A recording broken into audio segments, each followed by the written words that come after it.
कोणीय वर्ण विक्षेपण। ठीक है, देखो जब किसी प्रिज्म से ये का है प्रिज्म, इस प्रिज्म से एक श्वेत प्रकाश किरण गुजारी पर, ठीक है, तो यह श्वेत प्रकाश किरण अपने अवयवी रंगों में टूट गई।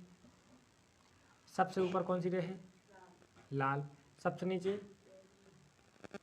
बैंगनी। ठीक है, इन दोनों के बीच में जो कोण बनो है, ठीक है, जो कोण कौन सा है? ठीक है, वर्ण विक्षेपण कोण। तो इनके बीच में जितना कोण है उस कोण का भी बोली भी अपन कोणीय वर्ण विक्षेपण। ठीक है, अब देखें यहाँ पे एक किरण प्रकाश किरण और खींच दिए अपन ने, तो लाल और जी मान ली पीली प्रकाश किरण है। कौन सी? पीली प्रकाश किरण है। तो लाल और पीली प्रकाश किरण इन दो के बीच में वर्ण विक्षेपण भी रहे, लेकिन कितनों? इन दो के बीच में कम रहे और लाल और बैंगनी के बीच में ज़्यादा रहे। तो सबसे ज़्यादा वर्ण विक्षेपण कहाँ देखने को मिले है? लाल और बैंगनी के बीच में। ठीक है, और सबसे कम कहाँ मिले है? ठीक है, ऊपर वाली दो प्रकरणों के बीच में। ठीक है, बात समझ रहे? अब देखो, अगर तुम्हें कुल कोणीय विक्षेपण निकाल ले, क्या निकाल लें? कुल कोणीय विक्षेपण। तो देखो, अर्थात कुल कोणीय वर्ण विक्षेपण। तो ध्यान से देखियो, सबसे कम विक्षेपण कौन सी प्रकाश किरण को भाव? लाल को। और सबसे ज्यादा कौन को भाव? बैंगनी को। जी बात तो पता है। तो अगर बैंगनी के वर्ण विक्षेपण में से अपन लाल की को घटा दी तो टोटल निकल है कितना है? ठीक है, तो कुल कोणीय वर्ण विक्षेपण थीटा बराबर सिग्मा भी माइनस सिग्मा आर। ज्यादा कौन को है? बैंगनी को वर्ण विक्षेपण। विचलन मतलब जितनी विचलन हुई तो ज्यादा विक्षेपण, और विचलन हम कैसे करते अपन? सिग्मा से। तो सबसे ज्यादा कौन किसका वर्ण विक्षेपण है? बैंगनी को। तो ज्यादा में से कम को घटे हो ना, तो सिग्मा भी माइनस सिग्मा आर। जी का निकाला है आपका कुल कोणीय वर्ण विक्षेपण। यदि क्वेश्चन आ जाए कि किसी प्रिज्म से गुजरने वाली श्वेत प्रकाश किरण अपने 7 अवयवी रंगों में टूटने के बाद सबसे ज्यादा वर्ण विक्षेपण किन दो रंगों के बीच में देखने को मिला, तो कौन कौन के बीच में? बैंगनी और लाल की। ठीक है, इन दो ही में सही पूछे कि सबसे ज्यादा विक्षेपण कौन को हो? बैंगनी को। सबसे कम विक्षेपण लाल का। बात समझ में आई? ठीक है, जी वाला लिख दो नीचे। देखो साइड, किन्हीं दो रंगों का जो कोणीय वर्ण विक्षेपण है वह है उन रंगों की जो उनके बीच में अपन विक्षेपण निकाल रहे हैं, उन रंगों की विचलन कोणों के अंतर के बराबर होता है। ठीक है, अब अपन को पता है कि जो कोणीय वर्ण विक्षेपण क्या है? थीटा। कोणीय वर्ण विक्षेपण थीटा सबसे ज्यादा कौन सी किरणों के बीच में होता है? सिग्मा भी माइनस सिग्मा आर। ठीक है, अर्थात बैंगनी और लाल रंग की रंगों के बीच में सबसे ज्यादा कोणीय वर्ण विक्षेपण हो। ठीक, अब जो कोणीय वर्ण विक्षेपण है वो काय पर निर्भर करता है? उन रंगों के विचलन कोणों के अंतर की। ठीक है, और विचलन कोण सिग्मा एम बराबर क्या निकाला अपन ने? पता है अपन को? देखो, क्योंकि हम जानते हैं कि सिग्मा एम बराबर ए म्यू माइनस 1। ठीक है, जी क्या के लाना है? तो प्रिज्म के लाने। ठीक है, अब यहाँ इसी के लाने पर लागू क्या करने? बैंगनी रंग हो और लाल रंग हो।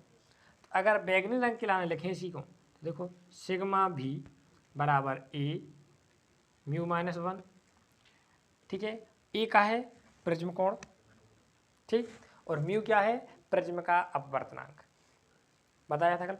अगर इसी को लागू करें लाल रंग के लाने तो सिग्मा आर बराबर का हो जाए ए म्यू माइनस। ठीक है, बात समझ में आई? अब देखो, सिग्मा भी और सिग्मा आर के मान पता हो गए अपन को। का है? सिग्मा भी बराबर ए म्यू माइनस 1 और सिग्मा आर बराबर ए म्यू माइनस 1। इन दोनों के मान उठा के इस वाले समीकरण में रख दें, तो थीटा बराबर सिग्मा भी का मान कितना है? ए म्यू माइनस 1, बीच में माइनस लगो तो माइनस लगा दें। फिर सिग्मा आर का मान ए म्यू माइनस, ठीक है, कोई समस्या? अब देखो इसमें भी ए है, इसमें भी ए है, सॉरी। अब वर्तनांक और प्रिज्म को जब बैगनी रंग के लाना है तो भी लगा दें, इसमें लाल रंग के लाना है तो आर, भी माइनस, ठीक है। अब देखो जी काय का है बैगनी रंग के लाने, और जी कौन का है लाल रंग का। बैगनी और लाल दो ही में प्रिज्म कोण तो एक ही आए, प्रिज्म तो एक ही आए, तो जब प्रिज्म एक है तो देखो दो ही में ए देख रहा हूँ, इस एक को बाहर ले ले, कॉमन ले ले, तो थीटा बराबर ए, कोष्टक के अंदर क्या बचे म्यू भी माइनस 1, इस माइनस को अंदर गुणा कर दी तो minus mu r, minus minus plus 1, ठीक है। तो देखो जी माइनस की 1 जी प्लस की 1 कैंसिल हो जी, बचेगा क्या अपने पास थीटा बराबर ए म्यू भी माइनस म्यू आर, ये है प्रिज्म का वर्ण विक्षेपण, ठीक है। बात समझ में आई? देखो क्या बचाता है यहाँ पे थीटा बराबर ए, एक से एक कैंसिल हो जाए, कोष्टक के अंदर क्या बचा म्यू भी माइनस म्यू आर,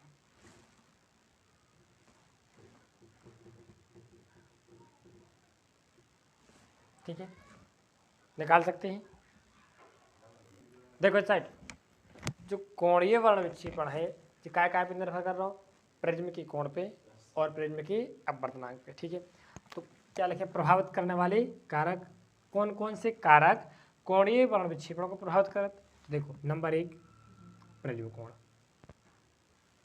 प्रिज्म कोण,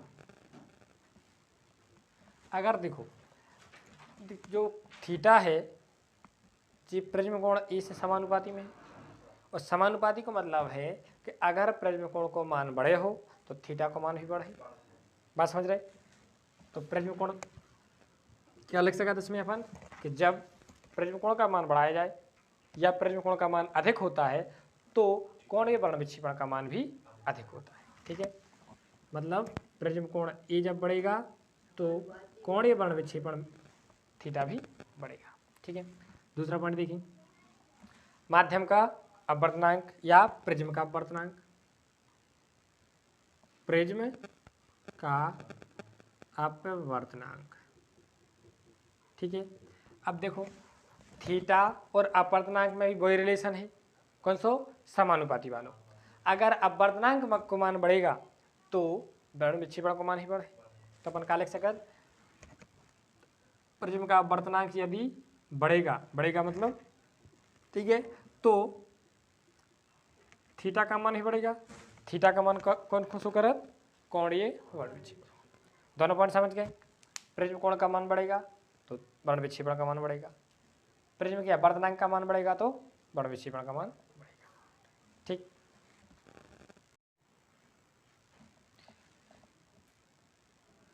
वर्ण विक्षेपण क्षमता, ठीक है,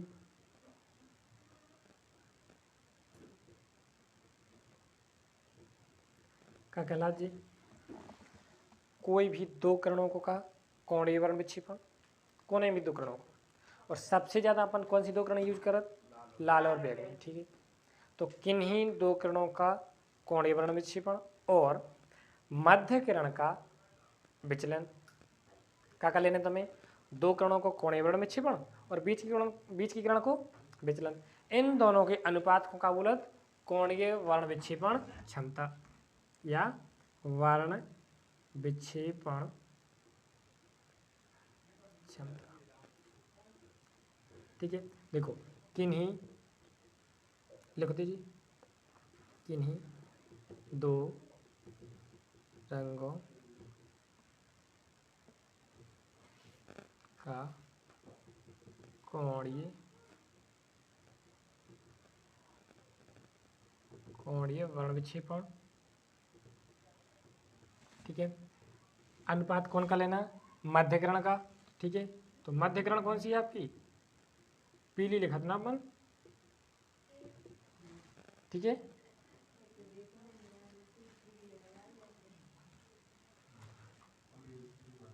मध्य किरण का विचलन,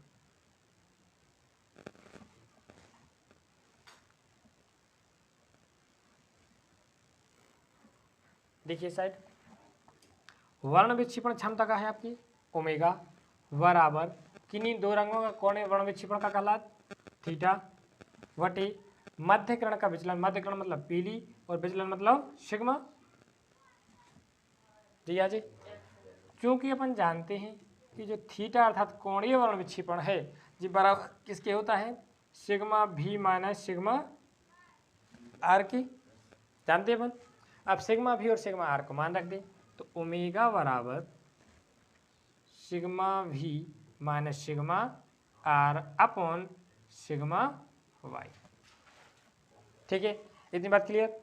अब देखो, चूंकि इसके नीचे लिखना, चूंकि सिग्मा एम बराबर अपन जानते हैं क्या है, ए म्यू माइनस 1। जाइए, अगर इसी के लाने एम की जगह पे हम क्या लिखें भी, तो बैगनी रंग को आ जाए, आर लिखें तो लाल रंग के लाने और वाई लिखें तो पीले रंग के लाने। तो देखो सिग्मा भी बराबर का हो जाए ए, म्यू कौन सा हो जाएगा वर्तनांक, इसमें भी लग जाए -1।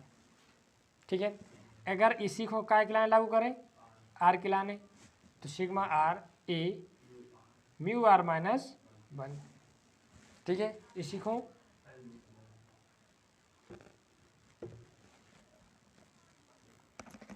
ठीक है, और सिग्मा बाई का मान क्या होगा, ए म्यू बाई -1।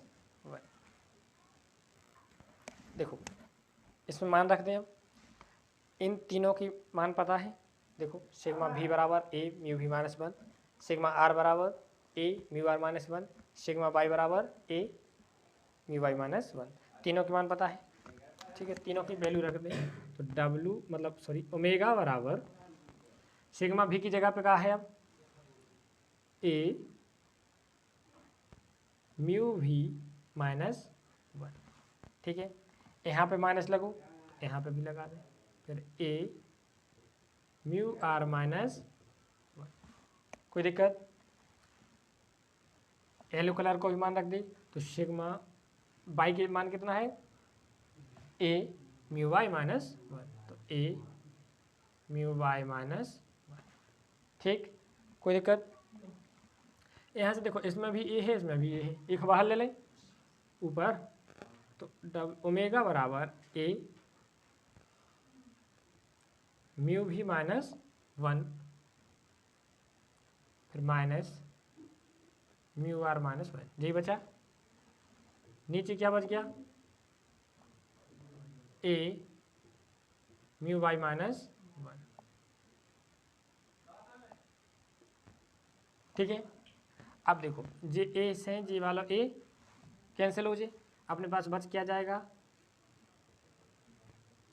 म्यू भी -1, इस माइनस को अंदर गुणा हो जाए कोष्टक में, minus mu r sorry minus plus upon mu y -1। G minus और जी प्लस की एक खत्म हो जाए, बचेगा क्या, ओमेगा बराबर म्यू भी minus mu r upon mu y. Sorry नीचे के बन कहीं नहीं गए। ठीक है, जी का निकल आए वर्ण विक्षेपण क्षमता, इसमें नहीं लिखना है।